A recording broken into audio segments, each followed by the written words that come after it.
Okay, so for today, we will be covering grammar close, identifying prepositions and their uses. Okay, so this one, we'll start with vocabulary MCQ first. Okay, don't eat your food too quickly, or you might. I think this one you probably have heard of your parents say things like that before, right? So, what do you think is the word that should fit in this, Grace? Choke. Yeah, choke, right? Yeah. Okay.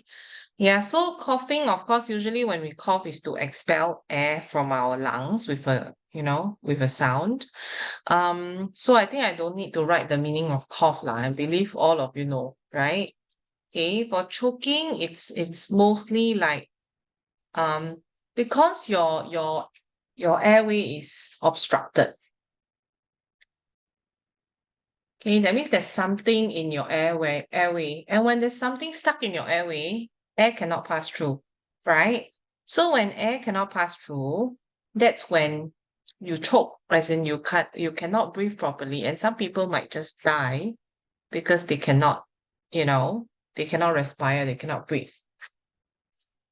Okay. Then the next one would be gasping for air. Gasp doesn't mean that you can breathe properly as well. Gasp basically means that you take a sudden intake of breath. Okay, it's not just sudden intake, but I would say it's sudden large intake of breath. Okay, of breath. Usually, it's referring to when people get shocked, like you let out a loud gasp because of shock, because of surprise, or because of pain, right? So that is gasp. Then we have strangle. The meaning of strangle is really to squeeze or to constrict the neck of someone, to squeeze the neck of someone. Okay, especially so as to cause death, right? So to squeeze or to constrict. This one is basically on purpose, right? You do it on purpose. You don't just strangle someone accidentally, right? You usually strangle someone and constrict the neck of someone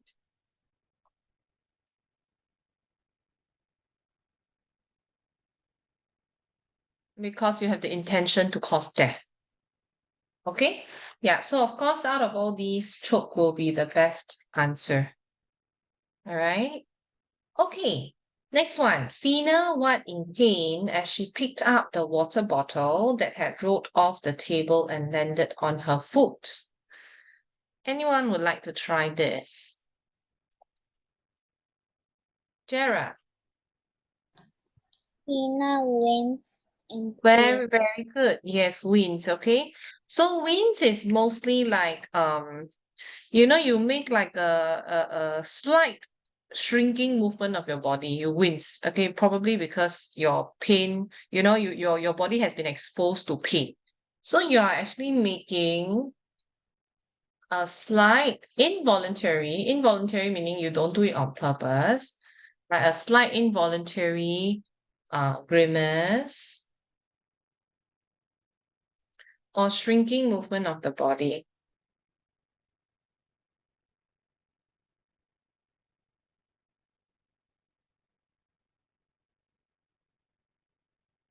Okay, so it's a grimace or a shrinking movement of the body um out of stress or pain, right? So you winced. Okay, then of course, when we talk about pacing is it can be usually pacing is a movement. Okay, it's like walking up and down somewhere, pacing. But of course, pacing can also mean a steady rate, right? A steady movement, a steady rate. So when you pace up and down, okay, meaning you walk at a steady speed.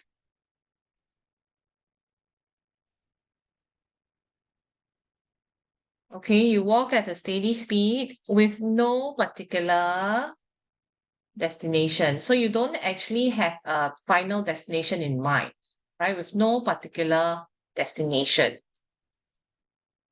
Usually as an expression of anxiety. That means you feel a little bit anxious as well. That's why you pace up and down because you have no destination in mind. You don't know where to go. So usually in cases like, in a hospital when you're waiting for the doctor's response, to maybe your family member's condition, you will probably pace up and down, right? Pace up and down in exasperation because you are just very anxious, right? You're just not sure what the outcome will be. Okay.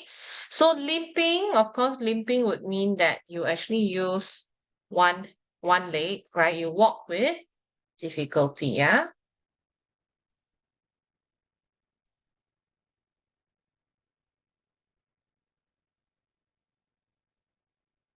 Okay.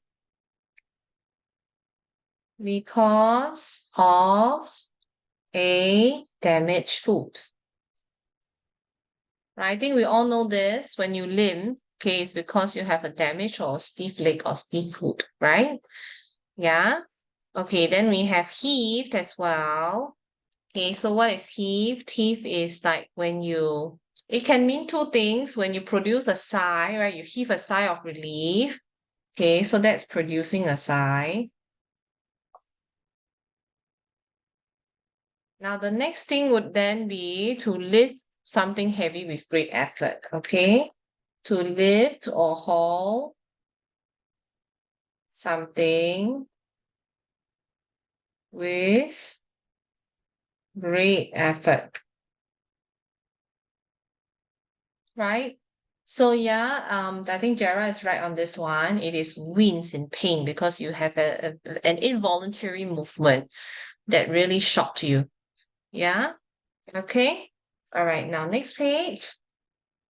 The doctor was trying his best to what the girl, but she would not stop crying.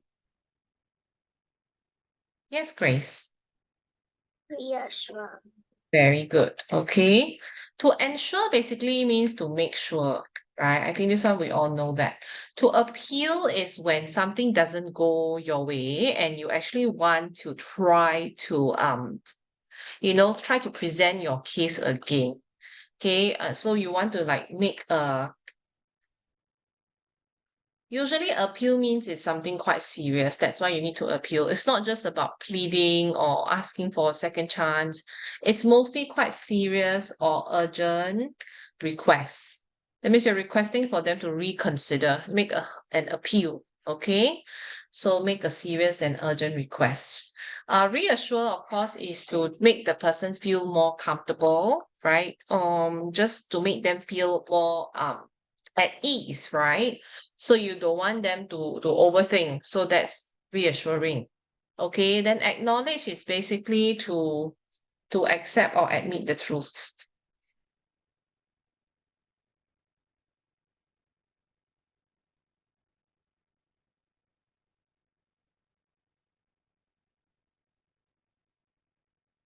Okay, so therefore the answer is reassure. Very good.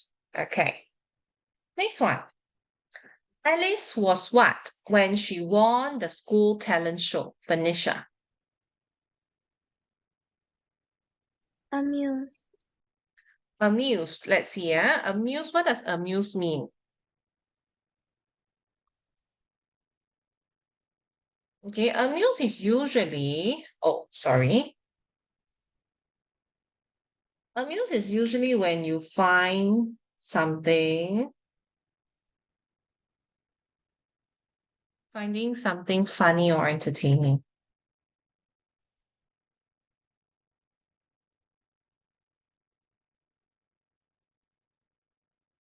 Okay. Then, of course, when you're thrilled. Yes, Grace, you want to say something? Yeah. Mm, Hmm? The answer is thrill. Thrilled. Yes. Okay. Because she won something. Usually, amuse is when you find something funny. Okay. So, thrilled is really your feeling or showing great excitement and pleasure.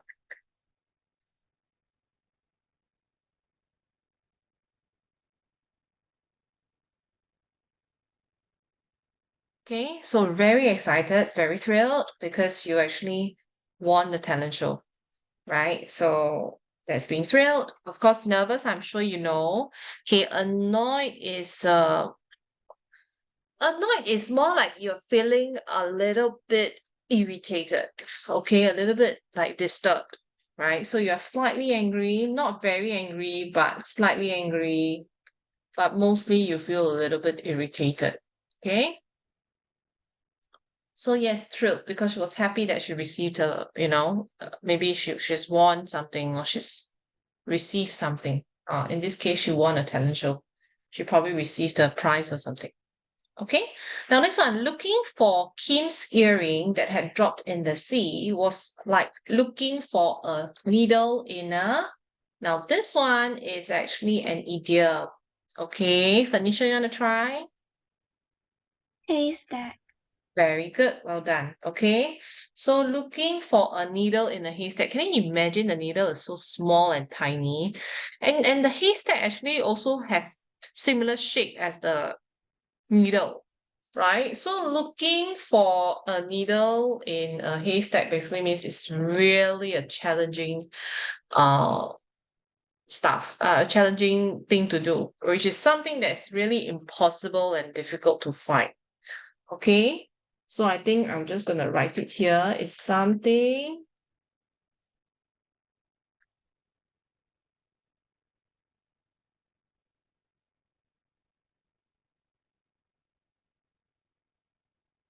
Okay, something that's really impossible or really just extremely. It's not just easy. Just not. It's just not like a bit difficult to find. It's basically trying to tell us that it's really extremely difficult to find. That finding it is really close to impossible. Okay. Okay, we are going to move on to grammar close. Then after that, I'll give you a break. We'll have a game. Then after that, we'll go back to your vocabulary close. Oh, I think vocab close first. Yeah, vocabulary close, then grammar close.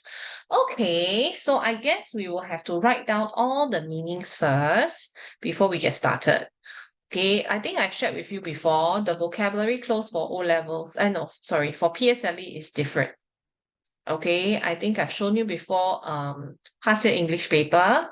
The vocabulary close, just a quick reminder. I'm not too sure how your school's one is going to be, but I believe in school, right, they will try to make it as close to your PSLE paper as possible.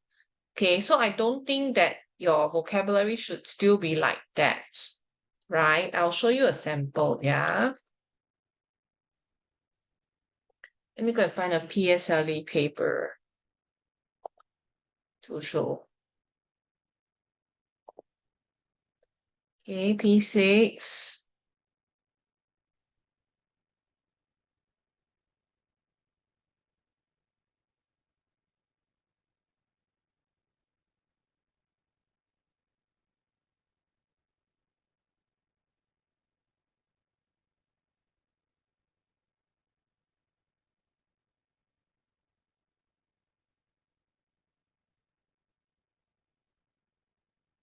Okay, can see the screen, right? Let me see. Okay, yeah, you are seeing my screen.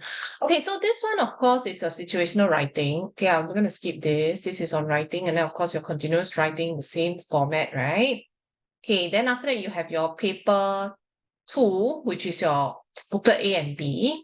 So booklet A, of course, you have your MCQ questions for grammar, 10 MCQ. Then you will also have your vocabulary MCQ, which is 5.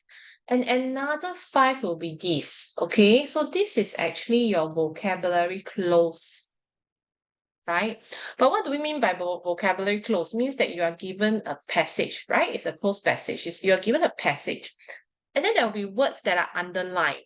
So those words that are underlined, like for example, this one, it was the December holidays. Instead of lazing around, I decided to volunteer at the children's home for their annual Christmas party. Okay, so then you will have to look at the first question. Lazy